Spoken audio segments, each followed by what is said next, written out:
ጊዜ እንደ ቀስት ይወናጨፋል። እንዳያመልጠን መፍጠን ያስፈልጋል። ስለኛ ከጠየቁን ፍጥነትን ከጥራት ጋር አጣምረናል። የጥራት ልካችን የሚጀምረው ከቦታ ምርጫችን ነው። ሳር ቤት ቫቲካን ኤምባሲ አካባቢ የሚገኘው መንደራችን የዚህ ምስክር ነው። በንሃል ከተማ በቫቲካን ኤምባሲ አካባቢ በፍጥነት እየተገነቡ ያሉ መኖሪያ አፓርትመንቶችንና የንግድ ሱቆችን ለሽያጭ አቅርበናል። ገዝተው የግሉ ያድርጉ። ጀምቦሮ ሪል ስቴት። በጊዜ ግቡ። የህወሓት ጦር በሁለት አቅጣጫ ነው ማጥቃት ለማድረግ ያሰቡ የሚል ነገር ነግሬያችሁ ነበር። አንደኛው ይሄ ምዕራብ ትግራይ እነሱ የሚሉት ወልቃይትን፣ ጠገዴን እንደዚሁ ሁመራን የያዘው ፓርት ማለት ነው። እሱን በአራት አቅጣጫ ነው እዛ አካባቢ ላይ ጥቃት ሰንዝሮ አካባቢውን ለመቆጣጠር እየፈለጉ ያሉት። በሽሬ በኩል አንድ አቅጣጫ አለ፣ በደደቢት በኩል ሌላ አቅጣጫ አለ፣ በዋልድባ ገዳም በኩል ሌላ አቅጣጫ አለ፣ እንደዚሁ ደግሞ በሱዳን በኩል ሌላ አቅጣጫ አለ። ይሄ እነሱ ምዕራብ ትግራይ የሚሉትን ወልቃይትን፣ ጠገዴንና ሁመራን መልሰው ለመቆጣጠር እየተዘጋጁባቸው ያሉም እየተንቀሳቀሱበት ያለ አካባቢ ቦታዎች ናቸው። ትናንት ነግሬያቸዋለሁ። ሁለተኛው ጠለምት የሚባለውን ጠለምት ላይ ተፈናቃዮች ሁሉ ተመልሰዋልና ግን መልሰን መያዝ አለብን የሚል ግምት አላቸው እና እሱም ላይ እንደዚሁ ጥቃት ለመሰንዘር ሀሳብ አላቸው። በነገራችን ላይ ራያም ላይ እንደዚሁ እዛ ያለውን አመራር ደግሞ መቀየር ደግሞ አለብን የሚል እምነትም አላቸውና አጠቃላይ ይሄ አከራካሪ የተባሉ ቦታዎችን በሙሉ በእኛ ስር ማድረግ አለብን የሚል ውሳኔ ወስኖ እሱን ለማስፈጸም የሚያስችል ወታደራዊ እንቅስቃሴ እያደረጉ ነው ያሉት። በዚህ እንቅስቃሴ ውስጥ እነ ዶክተር ደብረጽዮን የያዙት ህወሓት ብቻ ሳይሆን ራሱ የክልሉ ጊዜያዊ መንግስት ሁሉ ተሳታፊ ነው። ጊዜያዊ መንግስቱ እንደ ጊዜያዊ መንግስት በፌዴራል መንግስት ላይ አምጿል ያልነው ለዛ ነበር። ይህንን አውርተን ነበርና ይሄ ነገር ዞሮ ዞሮ ጦርነት መጀመሩን ግልጽ የሚያደርግ ነው። ውጤቱ ምን ሊሆን ይችላል የሚለው መሰረታዊ ሳንነጋገርበት ልናልፈው የማይገባ ጉዳይ ሆኖ አግኝቼዋለሁ።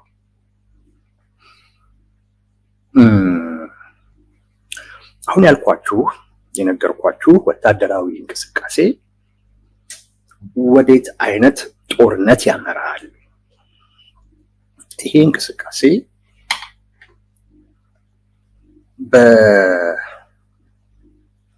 በነ ዶክተር ደብረጽዮን የህወሓት ጦርና በፌዴራል መንግስት መካከል ነው ጦርነት የሚፈጥረው ወይንስ ከዛም ከፍ ይላል?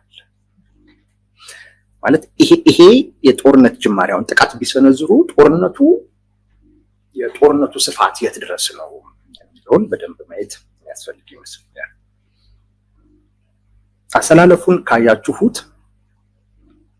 በዋናነት የኤርትራ ሰራዊት አለ፣ የኤርትራ መንግስት አለ፣ ከዛን እነዚህ የቲፒኤልኤፍ ሰራዊቶች አሉ፣ ሌሎች ታጣቂዎች አሉ በአንድ በኩል ማለት ነው። በሌላ በኩል የፌዴራል መንግስት የኢትዮጵያ ፌዴራላዊ መንግስቱ ማለት ነው። አሰላለፉ ይሄንን ነው የሚመስለው ራሱ ከታየም ማለት ነው። አሁን የዛላምበሳ ድንበር ተከፍቷል። እሱ የተከፈተበት ዋነኛው ምክንያት ምን እንደሆነ ግልጽ ነው። ለትብብር ሲባል የተከፈተ ነው። የፌዴራል መንግስት አያውቀውም። ቢያውቀው እስካሁን ድረስ ይናገር ነበር። የሚያውቀው ጉዳይ አይደለም። በራሳቸው የከፈቱት ነው። አንዱ እንግዲህ ይህ ህገ መንግስታዊ ልምድ ተብሎ የተወሰደው ይሄ ይመስለኛል። የዛላምበሳ ድንበርን በራሳቸው ፍላጎት መክፈታቸው። የትግራይ ላይ ያሉት የህወሓት ጦርነት ከጀመረ የሚጀምረው በኤርትራ መንግስት ድጋፍ ነው። ይሄ የሚያከራክር አይደለም። አይ ቲንክ ፋክት ነው። ብዙ ትንታኔ አይፈልገውም። አሁን እዚህ ድምዳሜ ላይ ለመድረስ ምክንያቱም ይሄ እያሉ ምክንያቶች መደርደር አያስፈልግም። ፋክት ነው። እነሱም የሚያምኑት ነው። ጽምዶ የሚሉት በይፋ ነው እየተናገሩት ያሉት። የሀገሪቱን ህገ መንግስት ጥሶ ድንበር ከፍቶ ግንኙነት መፍጠር ይሄ የህዝብ ለህዝብ ግንኙነት ነው ሊባል አይችልም። የህዝብ ለህዝብ ግንኙነት ህግ ጥሰህ የምታደርገው አይደለም። ህግ ጥሰህ የምታደርገው አይደለም እና ህግ ተጥሶ የተደረገበት ምክንያት ግንኙነቱ ወታደራዊ ስለሆነ ነውና ትብብር አለ፣ ወታደራዊ ትብብር አለ። እሱን ስናይ የህወሓት ጦር የሚጀምረው ጦርነት በህወሓት ጦርና በፌዴራል መንግስት መካከል ብቻ የሚደረግ ጦርነት አይሆንም፣ ወይንም በህወሓት ጦርና እዛ አካባቢ ላይ ባለው ሌሎች ኃይሎች መካከል የሚደረግ ጦርነት ብቻ ሆኖ አይቆምም። አውቶማቲካሊ እሱ ጦርነት ሲጀምር ጦርነቱ በኢትዮጵያና በኤርትራ መካከል ጀመረ ማለት ነው። ይህን ስንት ጊዜ ብዙ ጊዜ ነው የተናገርኩት። በነገራችን ላይ የኢትዮጵያ መንግስትም ከኤርትራ ጋር ያለው ውጥረት በደንብ አደባባይ ላይ ከወጣበት ጊዜ ጀምሮ ነገሮችን በሙሉ ፍሬም የሚያደርገው አሁን በነገርኳችሁ አይነት መልኩ ዋነኛው የፕሪቶሪያ ስምምነትን ማፍረስ የሚፈልገው የኤርትራ መንግስት ነው። አሁን ደግሞ ቲፒኤልኤፍ ውስጥ በተፈጠረው መከፋፈል ምክንያት አንደኛው አንጃን የኤርትራ መንግስት ያለው አይነት ፍላጎት ያለው በመሆኑ በፍላጎት ተግባብቶ አብረው እየሰሩ ነው የሚል ነገር ከመጀመሪያው ጀምሮ ፍሬም ሲያደርግ ነበር። ትላንት ባቀረብንላችሁ የውጭ ጉዳይ ሚኒስቴር ደብዳቤም ውስጥ የተገለጸው ነገር ያ ነው። ጦርነቱ እኔ አገር ውስጥ የማደርገው ጦርነት ከታጣቂዎች ጋርም ከቲፒኤልኤፍ አዲሱ ከሱ ጋር የማደርገው ጦርነት ከኤርትራ መንግስት ጋር የማደርገው ጦርነት ነው የሚል ትርጉም ነው ያለውና ከዚህ በኋላ እነዚህ አካላቶች ጦርነት ቢጀምሩ ከነዚህ አካላት ጋር ስላፋ አልከርምም ነው ከኤርትራ ጋር ነው ያዋቀው። ምክንያቱም ዋናው አካል እሱ ስለሆነ ከሱ ጋር አድርጎ ችግሩን ከመሰረቱ መፍታት ያስፈልጋል የሚል ነው። ለዛ ነው አሁን እነ ቲፒኤልኤፍ የጦርነት ዝግጅት አድርጎ ሳለ የኢትዮጵያ መንግስት ግን ኤርትራ እየወረረው እንደሆነና የኤርትራ መንግስት ክረምት ላይ ጥቃት ሊጀምር እንዳሰበ ደብዳቤ ጻፈበት። ምክንያት እይታው ይሄ ስለሆነ በጦርነት ጊዜ ደግሞ የአንዱ እይታ በቂ ነው። የኢትዮጵያ መንግስት እንደዚህ የሚያስብ ከሆነ ዞሮ ዞሮ የትግራይ የህወሓት ጦርነት ሲጀምር ኤርትራ በራሷ መዘጋጀቷ የማይቀር ጉዳይ ነው። ተዘጋጅታለች። ኦፍ ኮርስ በእርግጥ እንዲህ ትንታኔ ያስፈልጎ እንዳልኩትኝ ቅድም እነሱ ራሱ ጽምዶ የሚባል ጥምረት ፈጥሮ አንድ ላይ ወታደራዊ ትብብር አድርገው ለውጊያ እየተዘጋጁ ነው። ስለዚህ ጦርነቱ ከኤርትራ መንግስት ጋር የሚደረግና ጦርነቱ የሁለት ሀገራት ጦርነት ነው የሚሆነው። በኤርትራ መንግስትና በኢትዮጵያ መንግስት መካከል የሁለት መንግስታት ጦርነት ነው የሚሆነው። በዚህ ከተስማማን የነዚህ የሁለት መንግስታት ጦርነት አንደኛ ይጀመራል ወይ የሚለውን እርግጠኛ ሆነ ይጀመራል ወይ ከተባለ አይ ቲንክ የመጀመር እድሉ እጅግ በጣም የሰፋ ነው። ምናልባት በመሃል ሊደርስ የሚችለውን ውድመት ሊያስከትል የሚችለውን ውጤት ከግምት አስገብቶ የዓለም አቀፉ ማህበረሰብ ጎረቤት ሀገራት ተረባርበው ጉዳዩን ሊያቆሙት ካልፈለጉ በስተቀር ጫና አድርገው ካላስቆሙት በስተቀር የመጀመር እድሉ እጅግ በጣም ሰፊ ነው። ይሄ ጦርነት የት ይጀምራል ከተባለ ትግራይ ውስጥ ነው የሚጀምረው። ትግራይ ውስጥ ነው የሚጀምረው።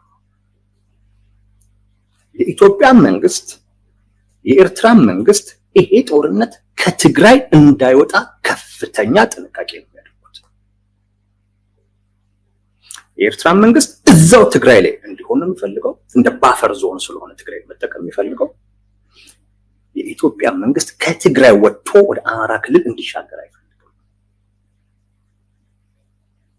በተቻለ መጠን እዛው ትግራይ ውስጥ ኮንቴን እንዲደረግ ነው የሚፈልገው። አንድ እሱ ነው።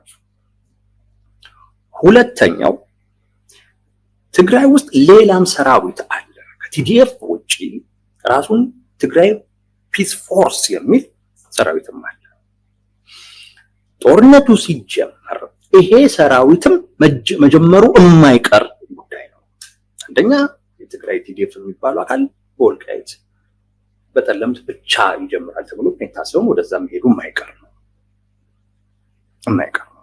ግን ቢሄድም ይሄ ሰራዊት ዝም ብሎ ተደራጅቶ ቁጭ ያለው ዝም ብሎ አይደለም።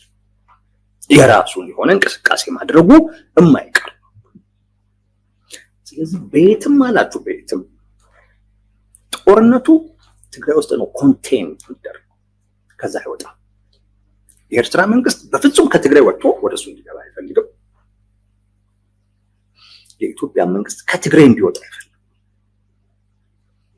ኤርሚያስ ሲያወራ ሰምቼዋለሁኝ። ወደ አማራ ክልል ጦርነቱን የማስገባት ፍላጎት አለ፣ እየገባም ነው የሚለውና እሱ ያንን ሲል የወልቃይትን የአማራ ክልል አካል አድርጎ ቆጥሮት ነው።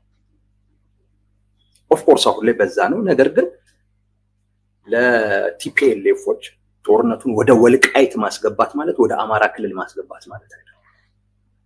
እነሱ የአካባቢ የኛ ነው ብሎ ነው የሚያስቡት እና ሪኦኩፓይ ማድረግ ነው የሚፈልጉት፣ መልሰው መያዝ ነው የሚፈልጉት። ለእነሱ እዛው ትግራይ ውስጥ ያለ ጦርነት አድርገው ነው የሚቆጥሩት።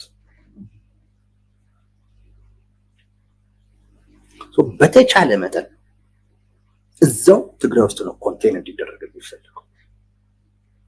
አስቡት፣ ትግራይ ውስጥ የእርስ በርስ ጦርነት ሲደመር የሁለት መንግስታት ጦርነት ነው የሚኖረው። የእርስ በርስ ጦርነት አለ፣ የሁለት መንግስታትም ጦርነት አለ። ራሱ የእርስ በርስ ጦርነቱ በሁለቱ መንግስታት የሚደገፍ ነው። ራሳቸው ሁለቱም መንግስታትም የሚያደርጉትም ጦርነት።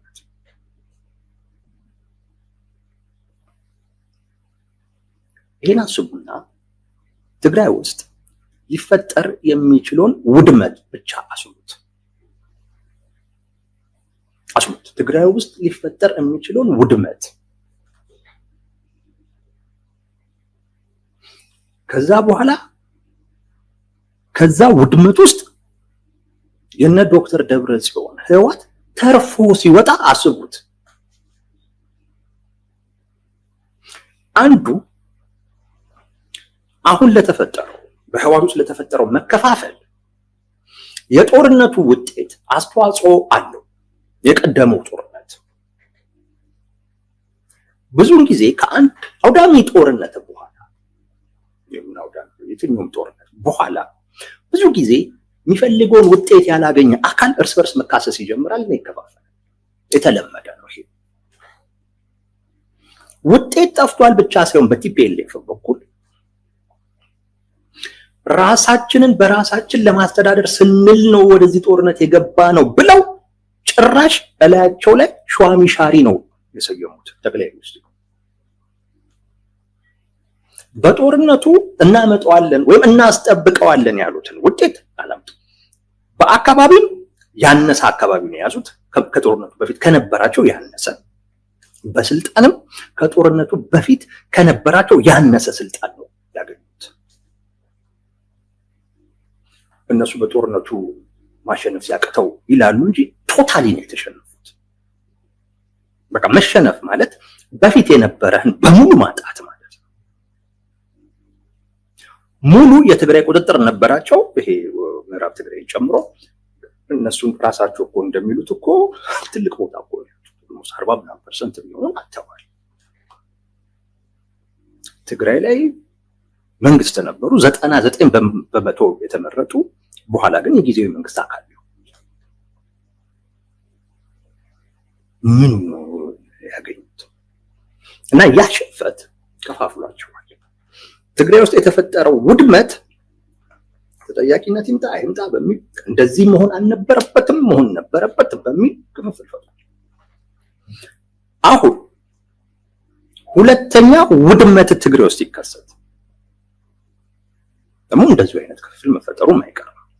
በሌላም ገጽታ አይሉት ብዙ ጊዜ የኛ ሀገር ፖለቲከኞች ከህዝብ ጋር ስለተያያዘ ጉዳይ ብቻ አይደለም የሚያስቡት፣ እንደውም እሱ ነው ያስቡ ጥቅማቸው ነው። ሀብት ቲፒኤልኤፍ በኢትዮጵያ ደረጃ ሲጠቀም የነበረ ድርጅት ነው። ትልቅ ሆድ ነበረው። 27 ዓመት ሆዱን ሲለጥጥ የከረመ ትግራይ ጋር ሲሄድ ከኢትዮጵያ ተገፍቶ ያን ሆድ መሙላት መቻል ከባድ ሆነ። እንዳለ ልጅ ቆም ደግሞ እዛ ነው ሄደው ያለችዋን ትንሽዬዋን ጥቅም መጋራት አስቸጋሪ ሆነ። ተጋርታም ትንሽ ነው የምትደርሰው። ሰው አንዱ ጠቅልሎ መውሰድ ይፈልጋል።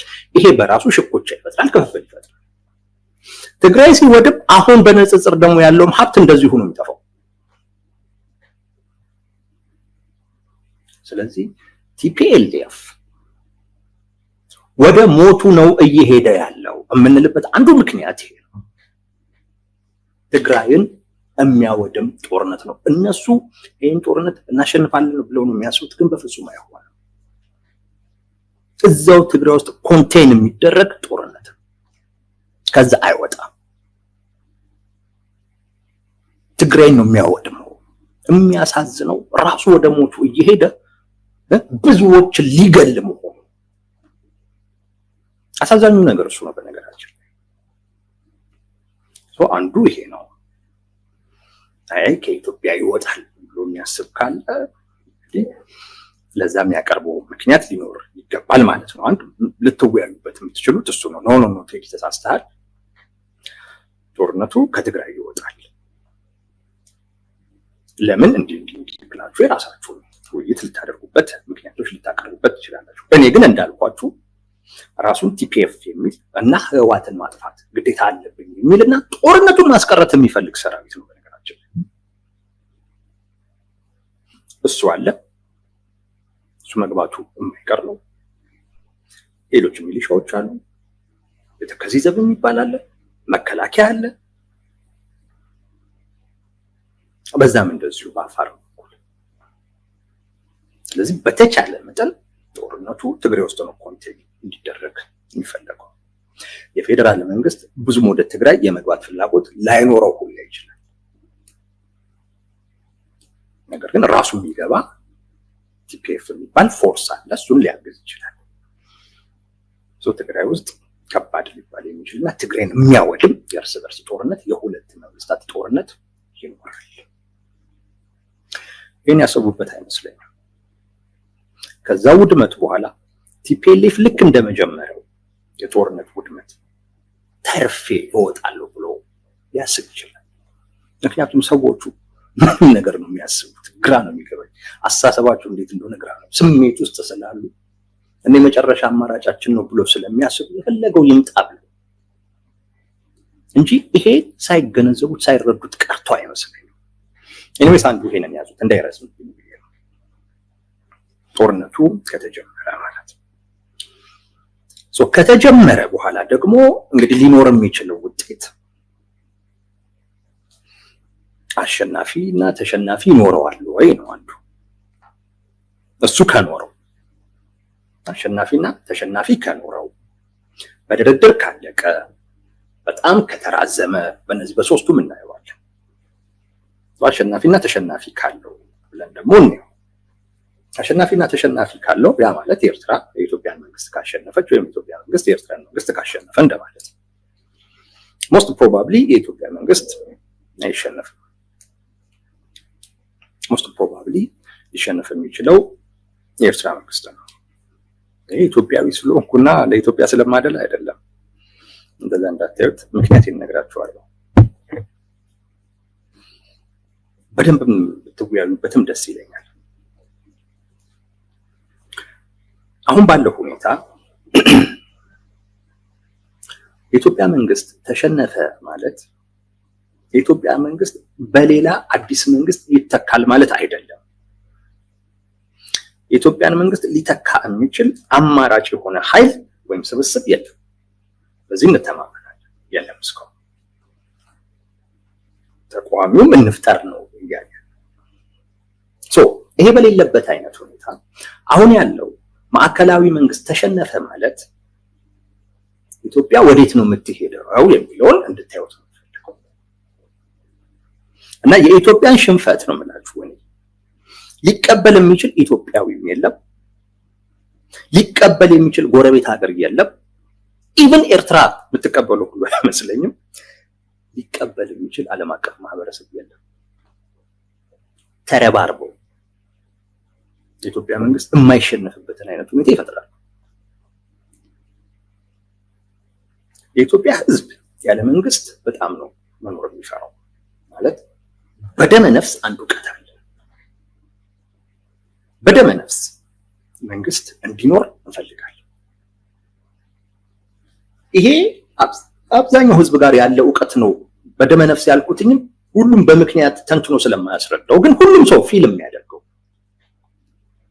መንግስትም ይሄው መንግስትን ሊያፈርሱ እያለ ያስፈራራል። ተቃዋሚዎችም ሀገር ሊያፈርስ ነው መንግስት እያሉ ያስፈራራል። ብቻ ሀገሪቱ መኖር አለባት የሚል የህዝብ እምነት አለና ሁሉም እሱ ላይ ነው መስራት የሚፈልገው። በዛ ነው ቅቡል መሆን የሚፈልገው። ሀገሪቱን እያፈረሰ ነው፣ ሀገሪቱን ሊያፈርሱ ነው። እንደዛ ህዝቡ ምን ይፈልጋል ማለት ነው? ሀገሪቱ እንድትኖር ይፈልጋል። በዛ ነው የህዝቡን ልብ ማሸነፍ የሚፈልገው። በልቡ ይሄ ፍላጎት አለ።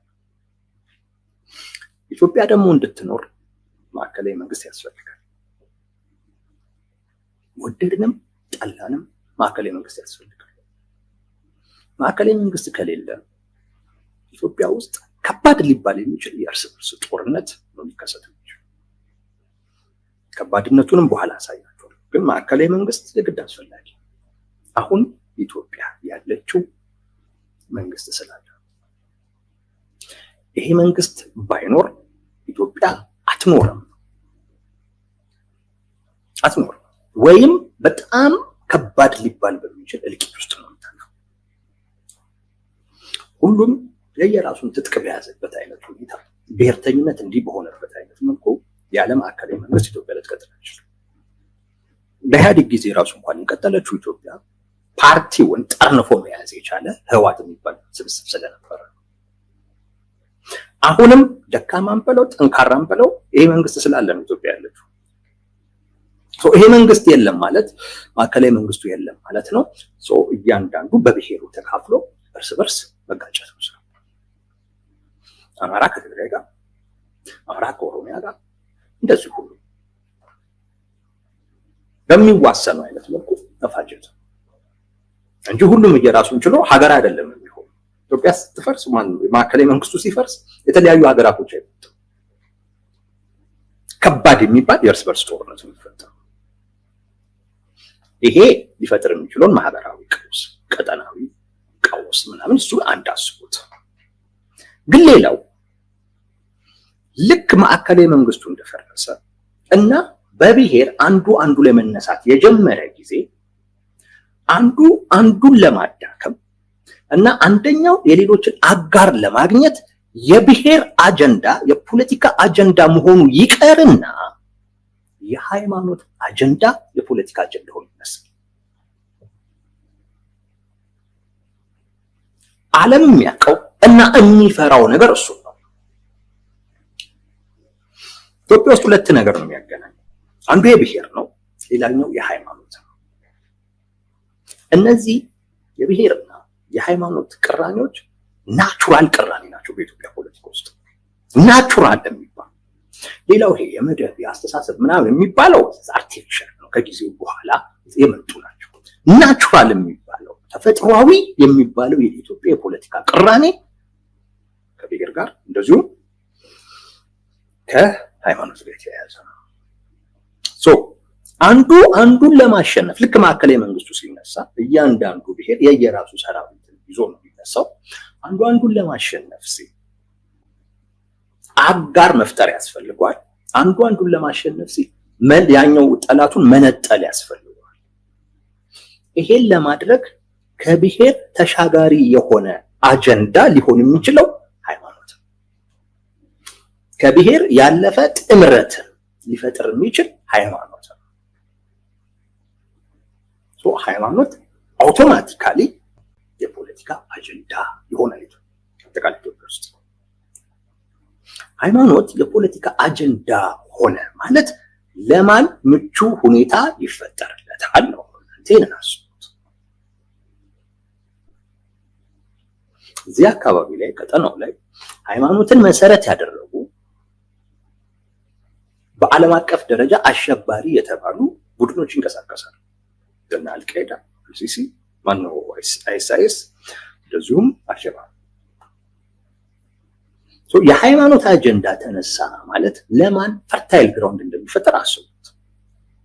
የሃይማኖት አጀንዳ ተነሳ ማለት ኤርትራ ለሁለት ነው የሚሰጠው። በነገራችን ላይ ኢሳያስ አፈወርቂ በአመፅ እንዳይወርድ የሚፈለግበት አንዱ ምክንያት ከሃይማኖት ጋር የተያያዘ ነው እንጂ ምዕራባውያን ድሮ ሊያነሱት ይችላሉ፣ ግን ከሃይማኖት ጋር የተያያዘ ምክንያት ነው። ምዕራባውያን ሁሉ ጊዜ ቢሆን የሚፈሩት የሆነ አካል አለ። ሶስት ወደፊት እንዳይመጣ ለሱ ምቹ ሁኔታ እንዳይፈጠር ይፈልጋሉ። ኢትዮጵያ ውስጥ ማዕከላዊ መንግስት ወረደ ወይም ፈረሰ ማለት በብሔር ግጭት ይጀምራል። የብሔር ግጭቱ አሸናፊ ሆኖ ለመውጣት ሲቻልም ደግሞ ማዕከላዊ መንግስቱን መልሶ ለመቆጣጠር አንዱ አጋር መፍጠር አለበት፣ ሌላውን ደግሞ አጋር ማሳጣት አለበት። እዛ ሰዓት ላይ የብሔር ፖለቲካ አላስፈላጊ ይሆንና በጣም አስፈላጊ የሚሆነው የሃይማኖት ጉዳይ ነው። ምክንያቱም ሃይማኖት ብሔርን ተሻግሮ ስለሚያገናኝ ማለት ነው። በዛ ምክንያት ነው ኢትዮጵያ እንድትፈርስ፣ ኢትዮጵያ ውስጥ ያለው ማዕከላዊ መንግስት እንዲፈርስ ማንም አይፈልግም። ይህም ጎረቤት ሀገራቶች አይፈልጉም። ኢቭን ኤርትራ አትፈልግም ነው። ምናልባት ወደዛ ሲሄዱ ይሄ ነው ሊታያቸው የሚችለው። ወይ እንደምንም አድርገው እንዴትም ብላችሁ ተገናኝታችሁ መንግስት ፍጠሩ ይላሉ እንጂ አደጋሉ፣ በጣም አደጋሉ። ሌሎቹም አይፈልጉም፣ ምዕራባውያንም በፍጹም አይፈልጉም። ኤርትራ ግን ብትሸነፍ ላትማ ችግር የለውም። እንደውም አንድ አምባገነን አካለው ሊመጥል የሚችለው ምናልባት ጠቅላይ ሚኒስቴሩ ማይገመት አምቢሽን ስላላቸው የኢትዮጵያ ጠቅላይ ሚኒስቴር ኤርትራን ጠቅልዬ የኢትዮጵያ አካል ካላደረኩ ሊሉ ይችሉ ይሆናል እንጂ ላትማች ኢሳያስ አፈወርቂ መነሳቱ ብዙም ችግር የሚፈጥር ጉዳይ አይደለም። ከሃይማኖት አንጻር ስጋት ሊፈጥር ይችላል፣ ግን ዛትማች የኢትዮጵያን ያክል የሚያሳስብ አይደለም። በተለይ ደግሞ አሁን እየተደራጁ ያሉ ተቃዋሚዎች ጭምር ስላሉ አንድነት ምናምን እየፈጠሩ ያሉ የግድ አንዱ አሸናፊ መሆን ካለበት እና አንዱን ተሸናፊ ማድረግ የግድ ከሆነ እያልኳችሁ ያለሁት ዓለም በኤርትራ ላይ ይወስናል። በኤርትራ መንግስት ተሸናፊነት ላይ ይስማማል። የኤርትራ መንግስት የሚሸንፍበትን አይነት ሁኔታ ይፈጠራል። እንዳይሸነፍ ያደረገ የውጭ እርዳታና ድጋፍ ካለ እሱ እንዲቆም ይደረጋል። ኢትዮጵያ መንግስት እንዲያሸንፍ የሚያስፈልገው ነገር ካለ በደንብ እንዲያገኝ ይደረጋል። ዞሮ ዞሮ በጦርነት ላይ አሸናፊ ተሸናፊን የመፍጠር ጉዳይ እነሱ የበለጠ ያውቁታል። አሸናፊና ተሸናፊ ይኑረው ከተባለ ኤቭሪቲንግ ስራ ነው። በነገራችን ላይ የፖለቲካ ስራ ነው። ሀያላኖቹ የሚሰሩት ስራ ነው። ስለዚህ የኢትዮጵያን መሸነፍ የሚቀበል ዓለም የለም አሁን ላይ የኢትዮጵያን መንግስት ማለት። የኤርትራ መንግስት ግን እንዲሸነፍም የተፈረደበት ነው። ከዚህ ቀደም እንዳልኳችሁ ያ ማለት ቲፒኤልኤፍ ምን ይሆናል? የቲፒኤልኤፍ ጦር ምን ይሆናል? የኤርትራን መንግስት ድጋፍ ተማምኖ የገባ አካል ነው። በነገራችን ላይ ቲፒኤልኤፍ ያተረፈው መጀመሪያው ጦርነት ላይ ያተረፈው የዓለም አቀፉ ርብርብ ያተረፈው እሱ። አሁን ግን የኤርትራ መንግስት ድጋፍ ስላለው እና የኤርትራን ፍላጎት የኤርትራን መንግስት ፍላጎት ማስፈጸም ስለሆነ ተልእኮ ምን አይነት ድጋፍ አይኖረውም እና ዓለምም እሱም ላይ ነው የሚፈርደው ነው የምላችሁ። ይሄን አስልቶት ይሁን አላሰሉት ማጥቶ ነገር የለም። የግድ አንዱ መሸነፍ ካለበት በአሁኑ የኤርትራ መንግስት እንዲሸነፍ ነው የሚሆነው። ያ ማለት የኤርትራን ድጋፍ ተማምኖ የኤርትራን መንግስት ስፖንሰር አድራጊነት ተማምኖ ጦርነት ውስጥ የገቡ አካላቶች መክሸፋቸው የማይቀር ነው። አሸናፊ ካለው ሞስት ፕሮባብሊ የኢትዮጵያ መንግስት ያሸንፋል። ወታደራዊ ነገሩን ብዙ ስለማላቅ ነው እሱን ማለት ነው። ሌላው የሚራዘም ከሆነ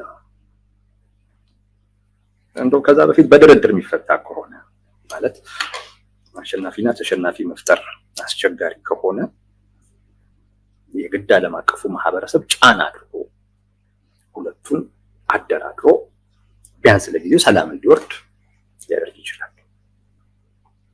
ትላንት ነግሬያቸዋለሁ። የኢትዮጵያ የውጭ ጉዳይ ሚኒስቴር የጻፈው ደብዳቤ ላይ ለድርድር ዝግጁ መሆኑን ተናግሯል። ከዚህ ውጪ የኤርትራ መንግስት በጣም እንዲያደርግለት የሚፈልገው ነገር ኢትዮጵያ ውስጥ ያሉ ታጣቂዎችን መደገፉን እንዲያቆምለት። ስለዚህ ወደ ድርድር የሚገባ ከሆነ ድርድሩ በኢትዮጵያ መንግስትና በኤርትራ መንግስት መካከል፣ የኢትዮጵያ መንግስት ፍላጎቱ ያ ነው።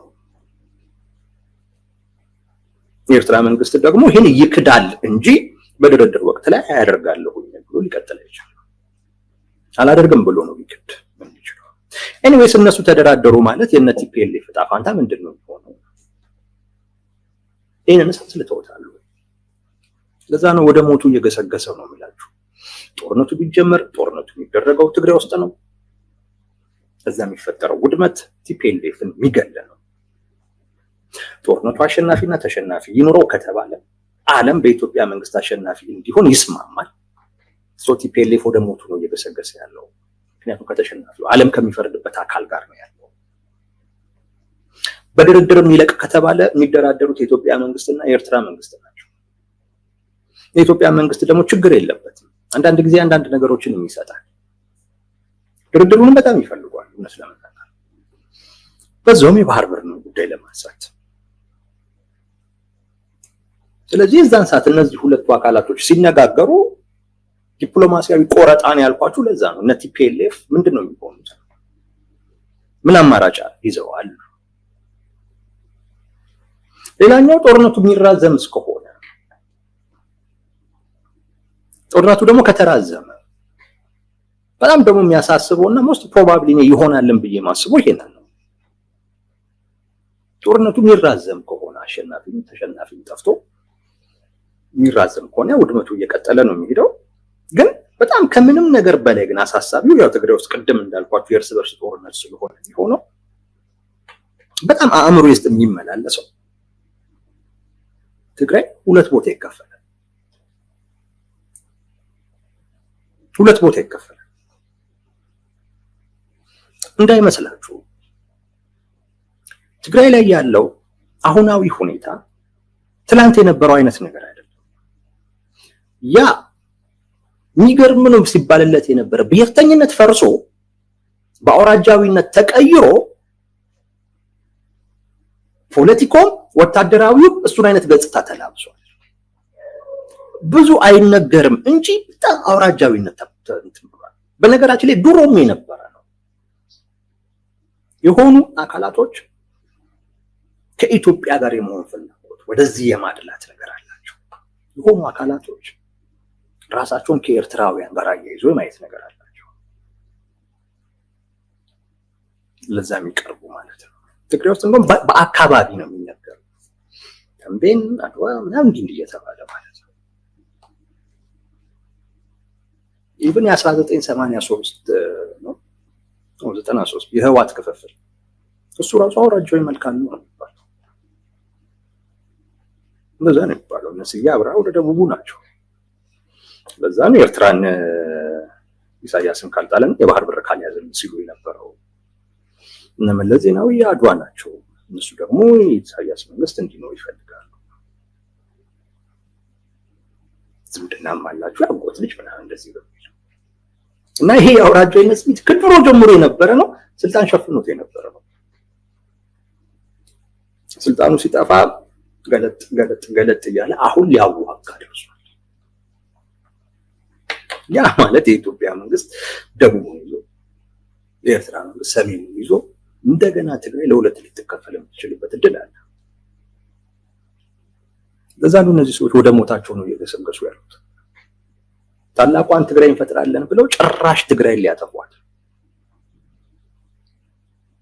ማሳነስ እኮ አይደለም፣ አሁን አሳንሰዋል። እነሱ ራሳቸው እንደሚሉት ያው ሌላው ሰው ፕሮፐር ትግራይ ነው አሁን ያለው ነው። እነሱ ግን እንደሚሉት ትላንት ከነበረን አንሰውናል።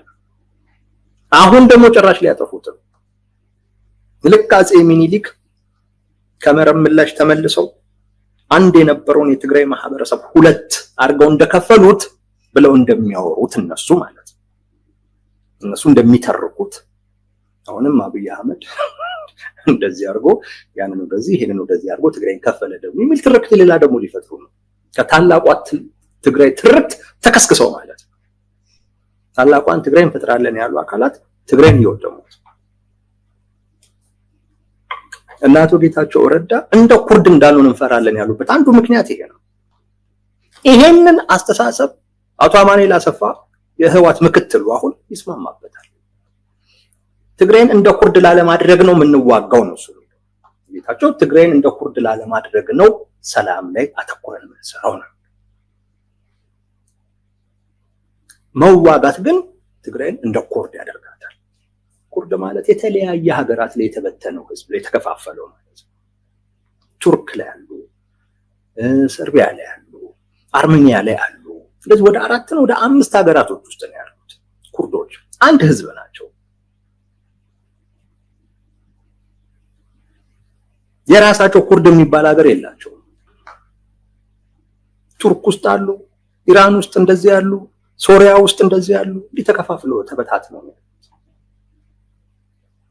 ልክ እንደዛ ሊሆን ይችላል ትግራይ። ይበልጥ የሚያሳስበው ነገር እሱ ነው። ጦርነቱ እየተራዘመ በሄደ ቁጥር ያው ያኛው አካል ከኤርትራ ጋር ወግኖ ይዋጋ ስለሆነ የሰሜኑ ለዛ ነው እኮ ባለፈው ነግሬያቸዋለሁ እኮ ነው ዶክተር ደብረጽዮን ቢሮአቸውን መቀሌ እኮ አይደለም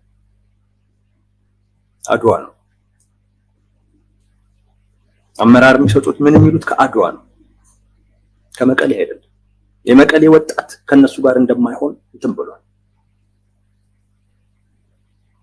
እናንተ አትመሩንም ብሏል። አኩርፏል የመቀሌ ወጣት። ለገና መቀሌ ወደ እንደርታ ምናምን የሚባል አያምኑትም። ጄኔራል ታደሰ ወረደን አንድ የማያምኑበትም ምክንያት ከዛ ጋር የተያያዘ ነው። ናቹራል የሆነ ቅራኔ ነው። በነገራችን ላይ የአካባቢያዊ ቅራኔ ናቹራል የሆነ ረጅም ጊዜ የነበረ ማለት ነው። እንዲሁ በቀላሉ የሚታጠፈው አይደለም። አሁን አማራ ክልል የሚታመስበት የፋኖ አደረጃጀት አንዱ የሚታመስበት ይሄ የአካባቢያዊ ስነ ልቦና ነው። ትግራይ ውስጥ አለ፣ ኦሮሚያ ውስጥ ሁሉ አለ።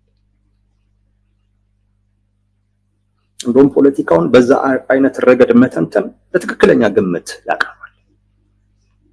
ያው እኛ እንደዛ አይነት አስተሳሰብ እንዳይዳበር ስለምንፈልግ ነው በሌላ አይነት መልኩ መደምደሚያው ላይ ለመድረስ እንሞክረው። በየትኛውም አይነት መላምት ብታዩት ከጦርነቱ ጋር ተያይዞ መላምቶች አስቀምጣችሁ ብታዩት የነ ዶክተር ደብረጽዮን ቡድን እና የሚመራው ሰራዊት እየገሰገሰ ያለው ወደ ራሱ ሞት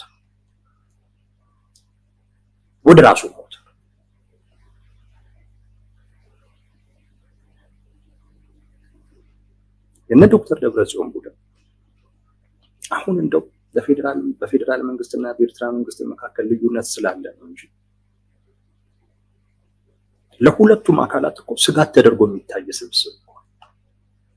እነዚህ ሁለት አካላት በድርድር እንኳን ችግራቸውን ይፍቱ ተብሎ ተገደው ወደ ድርድር ጠረጴዛ እንኳን ቢመጡ አቅማቸውም ተዳክሞ ማለት ነው ወደ ድርድር ጠረጴዛ እንኳን ቢመጡ በእነሱ ግን ይስማማሉ። ፌደራሉን ቢጠፉለት ይፈልጋል፣ የኤርትራ መንግስት ቢጠፉለት ይፈልጋል። ወደ ሞቱ ነው እየተንደረደረ ያለው እምልበት አንዱ ምክንያት ይሄ ነው። እና በየትኛውም አይነት መላምት ብታዩት እና ዶክተር ደብረጽዮን ቡድን ወደ ሞቱ እየገሰገሰ ነው። ጊዜ እንደ ቀስት ይወናጨፋል፣ እንዳያመልጠን መፍቀን ያስፈልጋል። ስለኛ ከጠየቁም ፍጥነትን ከጥራት ጋር አጣምረናል። የጥራት ልካችን የሚጀምረው ከቦታ ምርጫችን ነው። ሳር ቤት ቫቲካን ኤምባሲ አካባቢ የሚገኘው መንደራችን የዚህ ምስክር ነው። በንሃር ከተማ በቫቲካን ኤምባሲ አካባቢ በፍጥነት እየተገነቡ ያሉ መኖሪያ አፓርትመንቶችንና የንግድ ሱቆችን ለሽያጭ አድርገዋል። ገዝተው የግሉ ያድርጉ። ጀምቦሮ ሪል ስቴት በጊዜ ግቡ።